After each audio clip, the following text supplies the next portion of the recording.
ਲੁਧਿਆਣਾ ਨਗਰ ਨਿਗਮ ਦੀ audit report ਜਿਹੜੀ ਆ ਉਹ ਰਾਈਟ ਟੂ ਇਨਫੋਰਮੇਸ਼ਨ ਐਕਟ ਦੇ ਵਿੱਚ ਮੈਂ ਲਿੱਤੀ ਸੀ। ਤਾਂ ਜਦੋਂ ਮੈਂ ਆਡਿਟ ਰਿਪੋਰਟ ਕਾਫੀ ਵੱਡੀ ਸੀ ਪੜ੍ਹਨੀ ਸ਼ੁਰੂ ਕੀਤੀ ਤਾਂ ਮੈਂ ਦੇਖਿਆ ਕਿ 239 ਕਰੋੜ ਰੁਪਈਆ ਇਹਨਾਂ ਨੇ ਆਰਜੀ ਪੇਸ਼ਗੀਆਂ ਦਿੱਤੀਆਂ।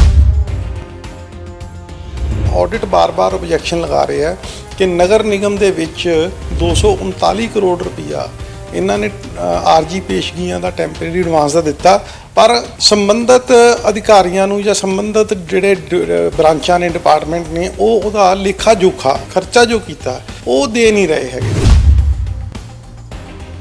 ਜਿਹੜੇ ਬੰਦਿਆਂ ਨੇ ਮੰਨ ਲਓ ਆਫੀਸਰਸ ਨੇ ਲਿੱਤੇ, ਉਹਨਾਂ ਦੀਆਂ ਸੈਲਰੀਆਂ ਬੰਦ ਕਰਨੀਆਂ ਚਾਹੀਦੀਆਂ। ਤੁਸੀਂ ਸੈਲਰੀ ਰੋਕ ਦਿਓ, ਜੇ ਨਹੀਂ ਸਬਮਿਟ ਕਰਦੇ ਪਏ ਅਕਾਊਂਟ ਉਹ, ਤੇ ਕਿਸ ਗੱਲ ਦੀ ਤਨਖਾਹ ਲੈਂਦੇ ਪਏ? ਕੋਈ ਛੋਟੀ ਰਕਮ ਤਾਂ ਹੈ ਨਹੀਂ। ਟੋਟਲ 239 ਕਰੋੜ ਰੁਪਈਆ ਆ।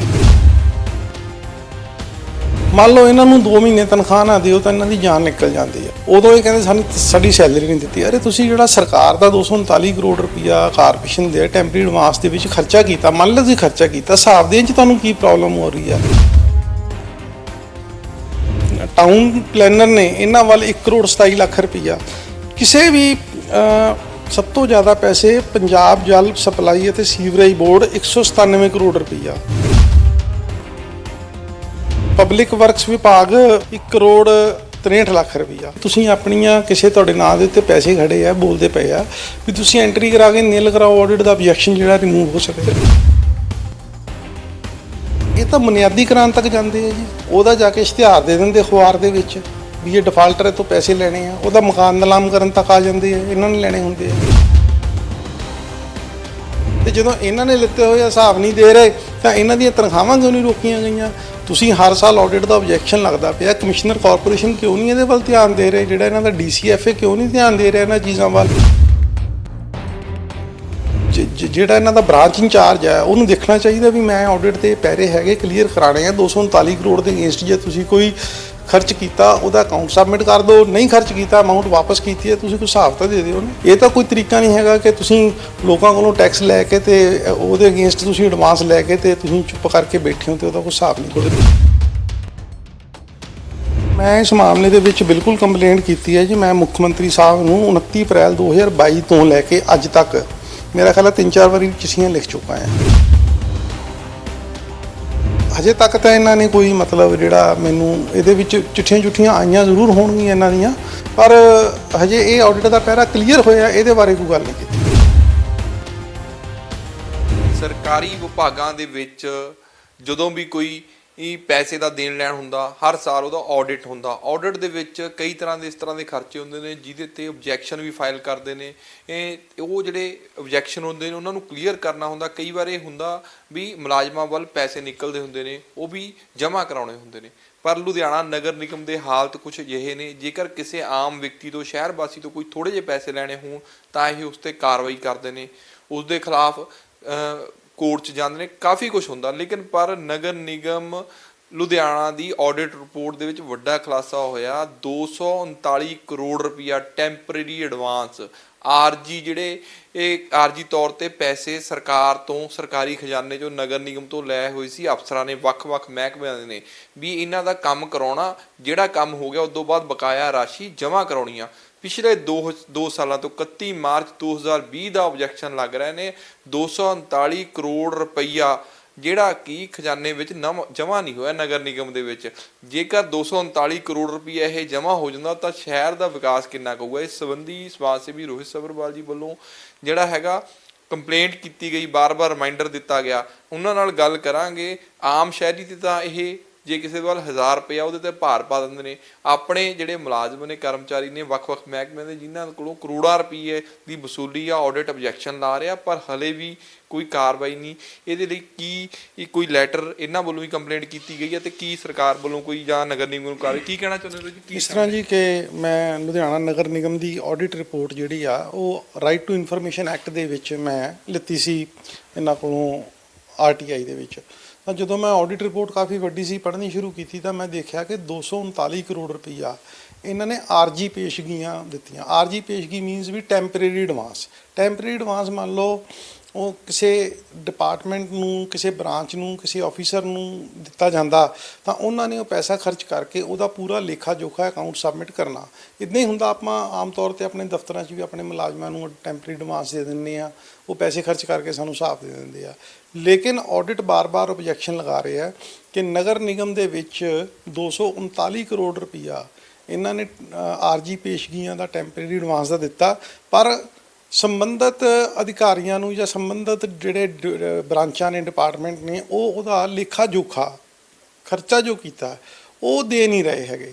ਆਡਿਟ ਬਾਰ-ਬਾਰ ਓਬਜੈਕਸ਼ਨ ਲਗਾ ਰਹੀ ਹੈ। ਮੇਰਾ ਖਿਆਲ ਹੈ ਕਿ ਪਿਛਲੇ 3-4 ਸਾਲ ਤੋਂ ਤਾਂ ਇਹ ਆਡਿਟ ਮੈਂ ਹੀ ਓਬਜੈਕਸ਼ਨ ਦੇਖਦਾ ਆ ਰਿਹਾ, ਤੇ ਜਦੋਂ ਮੈਂ ਦੇਖਿਆ ਵੀ ਓਬਜੈਕਸ਼ਨ ਨੂੰ ਕਲੀਅਰ ਨਹੀਂ ਕੀਤਾ ਜਾ ਰਿਹਾ ਤਾਂ ਮੈਂ ਹੁਣ ਇਹਦੇ ਵਿੱਚ ਕੰਪਲੇਂਟ ਕੀਤੀ ਆ।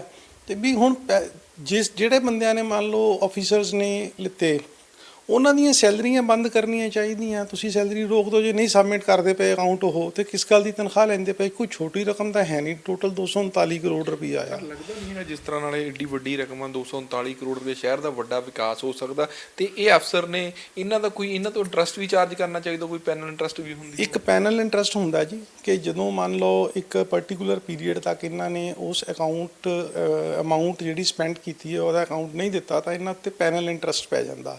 ਤਨਖਾਹ ਵੀ ਬੰਦ ਹੋਣ ਤੱਕ ਦੇ ਇਹਨਾਂ ਦੇ ਅਸਾਰ ਆ ਜਾਂਦੇ ਆ। ਮੰਨ ਲਓ ਇਹਨਾਂ ਨੂੰ 2 ਮਹੀਨੇ ਤਨਖਾਹ ਨਾ ਦਿਓ ਤਾਂ ਇਹਨਾਂ ਦੀ ਜਾਨ ਨਿਕਲ ਜਾਂਦੀ ਆ, ਠੀਕ ਆ। ਉਦੋਂ ਇਹ ਕਹਿੰਦੇ ਸਾਡੀ ਸੈਲਰੀ ਨਹੀਂ ਦਿੱਤੀ। ਅਰੇ ਤੁਸੀਂ ਜਿਹੜਾ ਸਰਕਾਰ ਦਾ 239 ਕਰੋੜ ਰੁਪਈਆ ਕਾਰਪੋਰੇਸ਼ਨ ਦੇ ਟੈਂਪਰੇਰੀ ਐਡਵਾਂਸ ਦੇ ਵਿੱਚ ਖਰਚਾ ਕੀਤਾ, ਮੰਨ ਲਓ ਤੁਸੀਂ ਖਰਚਾ ਕੀਤਾ, ਹਿਸਾਬ ਦੇਣ 'ਚ ਤੁਹਾਨੂੰ ਕੀ ਪ੍ਰੋਬਲਮ ਹੋ ਰਹੀ ਆ? ਇਹਦਾ ਮਤਲਬ ਕੁਛ ਨਾ ਕੁਛ ਕੋਈ ਐਸੀਆਂ ਇਹਨਾਂ ਨੇ ਵਿੱਚ ਮਿਸਟੇਕਸ ਕੀਤੀਆਂ ਜਿਹੜਾ ਹਿਸਾਬ ਦੇਣ ਦੇ ਵਿੱਚ ਦਿੱਕਤ ਆ ਰਹੀ ਹੈ। ਮੈਂ ਦੇਖੋ, ਕਮਿਸ਼ਨਰ ਨਗਰ ਨਿਗਮ ਦੇ ਨਾਂ ਦੇ ਉੱਤੇ 6,16,000 ਰੁਪਏ ਸਪੈਂਡ ਬਾਏ ਡੈਜ਼ਿਗਨੇਸ਼ਨ ਲੱਗ ਰਿਹਾ। ਸਿਹਤ ਅਫਸਰ ਦੇ ਉੱਤੇ 56,81,000 ਰੁਪਇਆ ਸਿਹਤ ਅਫਸਰ ਵੱਲ ਖੜਾ, ਤੇ ਫਾਇਰ ਮੰਡਲ ਅਫਸਰ ਵੱਲ 8,93,000 ਰੁਪਇਆ। ਮਤਲਬ ਇੱਦਾਂ ਕਰਕੇ ਟਾਊਨ ਪਲੈਨਰ ਨੇ ਇਹਨਾਂ ਵੱਲ 1,27,00,000 ਰੁਪਇਆ। ਕਿਸੇ ਵੀ ਸਭ ਤੋਂ ਜ਼ਿਆਦਾ ਪੈਸੇ ਪੰਜਾਬ ਜਲ ਸਪਲਾਈ ਅਤੇ ਸੀਵਰੇਜ ਬੋਰਡ 197 ਕਰੋੜ ਰੁਪਇਆ, ਪਬਲਿਕ ਵਰਕਸ ਵਿਭਾਗ 1,63,00,000 ਰੁਪਇਆ। ਸੋ ਇਹ ਮਤਲਬ ਪੈਸਾ ਇਹਨਾਂ ਨੂੰ ਦਿੱਤਾ ਗਿਆ ਟੈਂਪਰੇਰੀ ਐਡਵਾਂਸ ਦੇ ਤੌਰ ਦੇ ਉੱਤੇ, ਆਰਜੀ ਪੇਸ਼ਗੀਆਂ ਦਿੱਤੀਆਂ ਗਈਆਂ। ਤਾਂ ਇਹਨਾਂ ਨੂੰ ਚਾਹੀਦਾ ਵੀ ਇਹਦਾ ਅਕਾਊਂਟ ਸਬਮਿਟ ਕਰਕੇ ਤੇ ਇਸ ਅਮਾਊਂਟ ਨੂੰ ਨਿਲ ਕਰਵਾਉਣ। ਹੋ ਸਕਦਾ ਕਿਸੇ ਨੇ ਅਕਾਊਂਟ ਸਬਮਿਟ ਕੀਤਾ ਹੋਵੇ ਤੇ ਅੱਗੇ ਐਂਟਰੀਆਂ ਨਾ ਹੋਈਆਂ ਹੋਣ, ਨਹੀਂ ਐਂਟਰੀਆਂ ਹੋਈਆਂ ਤਾਂ ਵੀ ਉਹਨਾਂ ਆਫੀਸਰ ਦਾ ਰਿਸਪੌਂਸਿਬਿਲਿਟੀ ਬਣਦੀ ਹੈ ਵੀ ਤੁਸੀਂ ਆਪਣੀਆਂ ਕਿਸੇ ਤੁਹਾਡੇ ਨਾਂ ਦੇ ਉੱਤੇ ਪੈਸੇ ਖੜੇ ਆ, ਬੋਲਦੇ ਪਏ ਆ, ਵੀ ਤੁਸੀਂ ਐਂਟਰੀ ਕਰਾ ਕੇ ਨਿਲ ਕਰਾਓ, ਆਡਿਟ ਦਾ ਓਬਜੈਕਸ਼ਨ ਜਿਹੜਾ ਰਿਮੂਵ ਹੋ ਸਕੇ। ਸਰ, ਇਹ ਵੀ ਕਾਨੂੰਨ ਦੇ ਵਿੱਚ ਇਹ ਵੀ ਹੈਗਾ ਵੀ ਜਦੋਂ ਪੈਸਾ ਮਿਲ ਗਿਆ ਉਹ ਕਿੰਨੇ ਚਿਰ 'ਚ ਜਾਂ ਸਾਲ ਦੇ ਅਖੀਰ 'ਚ ਜਾਂ ਜਦੋਂ ਹਿਸਾਬ ਮਾਰਚ ਦਾ ਮਹੀਨਾ ਹੁੰਦਾ, ਕਲੀਅਰ ਹੁੰਦੇ ਨੇ ਕਿਤਾਬਾਂ, ਉਦੋਂ ਕਲੀਅਰ ਕਰਾਉਣਾ ਹੁੰਦਾ ਕਿ ਕਦੇ ਵੀ? ਦੇਖੋ, ਇੱਕ ਟੈਂਪਰੇਰੀ ਐਡਵਾਂਸ ਇੱਕ ਪਰਪਸ ਵਾਸਤੇ ਲਿੱਤਾ ਜਾਂਦਾ। ਜਦੋਂ ਪਰਪਸ ਕਲੀਅਰ ਹੋ ਗਿਆ, ਮੰਨ ਲਓ 1 ਮਹੀਨੇ ਦੇ ਵਿੱਚ ਕੋਈ ਕੰਮ ਕਰਵਾਉਣਾ ਸੀ, 1 ਮਹੀਨੇ ਦੇ ਵਿੱਚ ਤੁਸੀਂ ਕੰਮ ਕਰਵਾ ਲਿਆ, ਇਹ ਨਹੀਂ ਹੈਗਾ ਤੁਸੀਂ ਜਾ ਕੇ 31 ਮਾਰਚ ਨੂੰ ਹਿਸਾਬ ਦੇਣਾ। ਮੰਨ ਲਓ ਤੁਹਾਨੂੰ ਜੂਨ ਦੇ ਵਿੱਚ ਪੈਸੇ ਮਿਲ ਗਏ, ਠੀਕ ਹੈ, 1 ਮਹੀਨੇ ਦਾ ਤੁਸੀਂ ਟਾਈਮ ਮੰਗਿਆ ਹੋਣਾ ਵੀ ਅਸੀਂ ਇਹ ਕੰਮ ਕਰਾਉਣਾ, ਕਿੰਨੀ ਦੇਰ ਦੇ ਵਿੱਚ ਕਰਾਉਣਾ ਹੈ, ਉਹਦੇ ਲਈ ਕਿੰਨੇ ਪੈਸੇ ਚਾਹੀਦੇ, ਸਾਰੀ ਪੂਰੀ ਪੁੱਟਅਪ ਹੁੰਦੀ ਹੋਏਗੀ। ਮਤਲਬ ਇੱਦਾਂ ਟੈਂਪਰੇਰੀ ਐਡਵਾਂਸ ਇਹ ਨਹੀਂ ਹੈਗੇ ਗਏ ਤੇ ਜਾ ਕੇ ਲੈ ਲਏ। ਤਾਂ ਉਹ ਜਦੋਂ ਟੈਂਪਰੇਰੀ ਐਡਵਾਂਸ ਆ ਜਾਂਦਾ ਤਾਂ ਉਹਦੇ ਵਿੱਚ ਸਾਰੀ ਗੱਲ ਰਿਕਾਰਡ ਹੁੰਦੀ ਆ। ਤਾਂ ਉਹ ਜਦੋਂ ਉਹਦਾ ਪਰਪਸ ਪੂਰਾ ਹੋ ਜਾਂਦਾ, ਪਰਪਸ ਪੂਰਾ ਹੋਣ ਤੋਂ ਬਾਅਦ ਫਿਰ ਇਹਨਾਂ ਨੇ ਉਹਦਾ ਬੈਲੈਂਸ ਜਿਹੜਾ ਹੈਗਾ ਅਕਾਊਂਟ ਸਬਮਿਟ ਕਰਕੇ, ਜੇ ਕੋਈ ਬਿੱਲ ਨੇ ਜਾਂ ਕੁਝ ਵੀ ਨੇ ਤਾਂ ਕਲੀਅਰ ਹੋਣ। ਹੁਣ ਮੰਨ ਲਓ ਇਹਨਾਂ ਦੇ ਵਿੱਚ ਜਦੋਂ ਬਿੱਲ ਆਉਣਗੇ ਤਾਂ ਕਈ ਵਾਰੀ ਤਾਂ ਕਈ ਡਿਪਾਰਟਮੈਂਟਾਂ 'ਚ ਅਸੀਂ ਦੇਖਿਆ ਕਿ ਬਿੱਲ ਬੁੱਕਾਂ ਜਾਲੀ ਛਪਾਈਆਂ ਹੋਈਆਂ, ਬੰਦਿਆਂ ਨੇ ਟੈਂਪਰੇਰੀ ਐਡਵਾਂਸ ਲੈ ਕੇ ਉਹਦੇ ਅਗੇਂਸਟ ਕੁਛ ਦਾ ਕੁਛ ਕਹੀ ਜਾਂਦੇ। ਮੈਨੂੰ ਇਹਦੇ ਵਿੱਚ ਨਹੀਂ, ਮਤਲਬ ਮੈਂ ਕਈ ਡਿਪਾਰਟਮੈਂਟਾਂ ਦੀ ਇੱਦਾਂ ਦੀ ਪ੍ਰੈਕਟਿਸ ਦੇਖੀ ਆ। ਹੁਣ ਕਿਸ ਗੱਲ ਦਾ ਇਹਨਾਂ ਨੂੰ ਦਿੱਕਤ ਆ ਰਹੀ? 239 ਕਰੋੜ ਦਾ ਹਿਸਾਬ ਦੇਣ 'ਚ ਲੋਕਾਂ ਦਾ ਪੈਸਾ, ਤੁਸੀਂ ਟੈਕਸ ਲੈ ਕੇ, ਜੇ ਆਮ ਪਬਲਿਕ ਦੀ ਗੱਲ ਕਰੀਏ, ਕਿਸੇ ਤੋਂ ਪ੍ਰੋਪਰਟੀ ਟੈਕਸ ਲੈਣਾ ਜਾਂ ਕੋਈ ਹੋਰ ਟੈਕਸ ਲੈਣਾ, ਤੁਰੰਤ ਇਹ ਮੰਗਦੇ ਨੇ ਵੀ ਇਹ ਕਿਉਂ ਨਹੀਂ, ਇਹਦੇ ਕਿਤੇ ਇਹ ਤਾਂ ਬੁਨਿਆਦੀ ਕਰਾਉਣ ਤੱਕ ਜਾਂਦੇ ਆ ਜੀ। ਉਹਦਾ ਜਾ ਕੇ ਇਸ਼ਤਿਹਾਰ ਦੇ ਦਿੰਦੇ ਅਖਬਾਰ ਦੇ ਵਿੱਚ ਵੀ ਇਹ ਡਿਫਾਲਟਰ ਹੈ ਤੋਂ ਪੈਸੇ ਲੈਣੇ ਆ, ਉਹਦਾ ਮਕਾਨ ਨਿਲਾਮ ਕਰਨ ਤੱਕ ਆ ਜਾਂਦੇ ਆ, ਇਹਨਾਂ ਨੇ ਲੈਣੇ ਹੁੰਦੇ ਆ। ਤੇ ਜਦੋਂ ਇਹਨਾਂ ਨੇ ਲਿੱਤੇ ਹੋਏ ਹਿਸਾਬ ਨਹੀਂ ਦੇ ਰਹੇ ਤਾਂ ਇਹਨਾਂ ਦੀਆਂ ਤਨਖਾਹਾਂ ਕਿਉਂ ਨਹੀਂ ਰੋਕੀਆਂ ਗਈਆਂ? ਤੁਸੀਂ ਹਰ ਸਾਲ ਆਡਿਟ ਦਾ ਓਬਜੈਕਸ਼ਨ ਲੱਗਦਾ ਪਿਆ, ਕਮਿਸ਼ਨਰ ਕਾਰਪੋਰੇਸ਼ਨ ਕਿਉਂ ਨਹੀਂ ਇਹਦੇ ਵੱਲ ਧਿਆਨ ਦੇ ਰਹੇ? ਜਿਹੜਾ ਇਹਨਾਂ ਦਾ DCFA ਕਿਉਂ ਨਹੀਂ ਧਿਆਨ ਦੇ ਰਿਹਾ ਇਹਨਾਂ ਚੀਜ਼ਾਂ ਵੱਲ? ਔਰ ਜਿਹੜਾ ਇਹਨਾਂ ਦਾ ਬ੍ਰਾਂਚ ਇੰਚਾਰਜ ਹੈ ਉਹਨੂੰ ਦੇਖਣਾ ਚਾਹੀਦਾ ਵੀ ਮੈਂ ਆਡਿਟ ਦੇ ਪੈਰੇ ਹੈਗੇ, ਕਲੀਅਰ ਕਰਾਣੇ ਆ। 239 ਕਰੋੜ ਦੇ ਅਗੇਂਸਟ ਜੇ ਤੁਸੀਂ ਕੋਈ ਖਰਚ ਕੀਤਾ ਉਹਦਾ ਅਕਾਊਂਟ ਸਬਮਿਟ ਕਰ ਦਿਓ, ਨਹੀਂ ਖਰਚ ਕੀਤਾ ਅਮਾਊਂਟ ਵਾਪਸ ਕੀਤੀ ਹੈ, ਤੁਸੀਂ ਕੋਈ ਹਿਸਾਬ ਤਾਂ ਦੇ ਦਿਓ ਨਾ। ਇਹ ਤਾਂ ਕੋਈ ਤਰੀਕਾ ਨਹੀਂ ਹੈਗਾ ਕਿ ਤੁਸੀਂ ਲੋਕਾਂ ਕੋਲੋਂ ਟੈਕਸ ਲੈ ਕੇ ਤੇ ਉਹਦੇ ਅਗੇਂਸਟ ਤੁਸੀਂ ਐਡਵਾਂਸ ਲੈ ਕੇ ਤੇ ਤੁਸੀਂ ਚੁੱਪ ਕਰਕੇ ਬੈਠੇ ਹੋ ਤੇ ਉਹਦਾ ਕੋਈ ਹਿਸਾਬ ਨਹੀਂ। ਤੁਹਾਡੇ ਵੱਲੋਂ ਵੀ ਕੋਈ ਕੰਪਲੇਂਟ ਕੀਤੀ ਗਈ ਇਸ ਮਾਮਲੇ ਦੇ ਵਿੱਚ ਜਾਂ ਜਿਹੜਾ ਹੈਗਾ ਫਿਲਹਾਲ ਕੀ ਕਹਿਣਾ ਚਾਹੀਦਾ? ਦੇਖੋ, ਮੈਂ ਇਸ ਮਾਮਲੇ ਦੇ ਵਿੱਚ ਬਿਲਕੁਲ ਕੰਪਲੇਂਟ ਕੀਤੀ ਹੈ ਜੀ। ਮੈਂ ਮੁੱਖ ਮੰਤਰੀ ਸਾਹਿਬ ਨੂੰ 29 ਅਪ੍ਰੈਲ 2022 ਤੋਂ ਲੈ ਕੇ ਅੱਜ ਤੱਕ ਮੇਰਾ ਖਿਆਲ ਹੈ 3-4 ਵਾਰੀ ਚਿੱਠੀਆਂ ਲਿਖ ਚੁੱਕਾ ਆ। ਤੇ ਇਹ ਹਜੇ ਤੱਕ ਤਾਂ ਇਹਨਾਂ ਨੇ ਕੋਈ ਮਤਲਬ ਜਿਹੜਾ ਮੈਨੂੰ ਇਹਦੇ ਵਿੱਚ ਚਿੱਠੀਆਂ ਆਈਆਂ ਜ਼ਰੂਰ ਹੋਣਗੀਆਂ ਇਹਨਾਂ ਦੀਆਂ, ਪਰ ਹਜੇ ਇਹ ਆਡਿਟ ਦਾ ਪਹਿਰਾ ਕਲੀਅਰ ਹੋਇਆ ਇਹਦੇ ਬਾਰੇ ਕੋਈ ਗੱਲ ਨਹੀਂ ਕੀਤੀ ਇਹਨਾਂ ਨੇ। ਬਿਲਕੁਲ ਅਸੀਂ ਦੇਖਿਆ ਜਿਸ ਤਰ੍ਹਾਂ ਨਾਲ ਆਰਜੀ ਐਡਵਾਂਸ ਲਿਆ ਹੋਇਆ ਹੈਗਾ ਨਗਰ ਨਿਗਮ ਦੇ ਵੱਖ-ਵੱਖ ਵਿਭਾਗਾਂ ਨੇ, ਹਲੇ ਤੱਕ ਕਲੀਅਰ ਨਹੀਂ ਹੋਇਆ ਆਡਿਟ ਦੇ ਪਹਿਰੇ। ਇਹ ਰੋਹਿਤ ਸੱਭਰਵਾਲ ਜੀ ਵੱਲੋਂ ਇੱਕ ਕੰਪਲੇਂਟ ਪਾਈ ਗਈ ਹੈ 239 ਕਰੋੜ ਪਬਲਿਕ ਦਾ ਪੈਸਾ ਹੈਗਾ, ਟੈਕਸਾਂ ਤੋਂ ਇਕੱਠਾ ਕੀਤਾ ਹੋਇਆ ਪੈਸਾ ਹੈਗਾ ਜਿਹੜਾ ਕਿ ਸ਼ਹਿਰ ਦੇ ਵਿਕਾਸ ਲਈ ਲੱਗ ਸਕਦਾ, ਲੇਕਿਨ ਕਿਤੇ ਨਾ ਕਿਤੇ ਅਣਗਹਿਲੀ ਕਰਕੇ ਪੈਸਾ ਜਿਹੜਾ ਹੈਗਾ ਅਫਸਰਾਂ ਦੇ ਕੋਲ ਆ ਜਾਂ ਕਿਹਦੇ ਕੋਲ ਆ ਹਾਲੇ ਤੱਕ ਕੋਈ ਕਲੀਅਰ ਨਹੀਂ ਹੋ ਰਿਹਾ ਹੈਗਾ। ਜੇਕਰ ਇਹ ਪੈਸਾ ਸ਼ਹਿਰ 'ਚ ਆਵੇ ਤਾਂ ਸ਼ਹਿਰ ਦਾ ਵਿਕਾਸ ਹੋ ਸਕਦਾ। ਜੇ ਨਗਰ ਨਿਗਮ ਕਿਤੇ ਕਿਸੇ ਤੋਂ ਕੋਈ ਟੈਕਸ ਲੈਣਾ, ਪ੍ਰੋਪਰਟੀ ਟੈਕਸ ਲੈਣਾ ਜਾਂ ਸੀਵਰੇਜ ਦੇ ਪੈਸੇ ਲੈਣੇ ਨੇ, ਪਾਣੀ ਦੇ ਪੈਸੇ ਲੈਣੇ, ਜੇਕਰ ਉਹ ਕੋਈ ਨਹੀਂ ਦਿੰਦਾ ਤਾਂ ਉਹਦੇ ਘਰ ਦੀ ਬੁਨਿਆਦੀ ਕਰਾਉਣ ਤੱਕ ਜਾਂਦੇ ਨੇ, ਕੋਰਟ ਤੱਕ ਜਾਂਦੇ ਨੇ ਤੇ ਉਹਨੂੰ ਨੋਟਿਸ ਕੱਢਦੇ ਨੇ। ਪਰ ਇਹਨਾਂ ਅਫਸਰਾਂ ਨੂੰ ਨੋਟਿਸ ਕਿਉਂ ਨਹੀਂ, ਇਹ ਵੀ ਇੱਕ ਸਵਾਲ ਹੈਗਾ। ਜੇਕਰ ਇਹਨਾਂ ਅਫਸਰਾਂ ਤੇ ਸਰਕਾਰ ਜਾਂ ਨਗਰ ਨਿਗਮ ਸਕੰਜਾ ਕਸੇ ਤਾਂ ਹੋ ਸਕਦਾ ਹੈ 239 ਜਾਂ 40 ਕਰੋੜ ਰੁਪਈਆ ਜਿਹੜਾ ਬਣਦਾ ਹੈਗਾ ਸਰਕਾਰੀ ਖਜ਼ਾਨੇ 'ਚ ਆਵੇ ਤੇ ਸਰਕਾਰ ਲੁਧਿਆਣਾ ਸ਼ਹਿਰ ਦਾ ਵਿਕਾਸ ਵੱਧ ਤੋਂ ਵੱਧ ਹੋ ਸਕੇ। ਲੁਧਿਆਣਾ ਤੋਂ ਕੈਮਰਾ ਪਰਸਨ ਰੋਹਿਤ ਦੇ ਨਾਲ ਤਰਸੇਮ ਪਾਲ ਤੋਂ।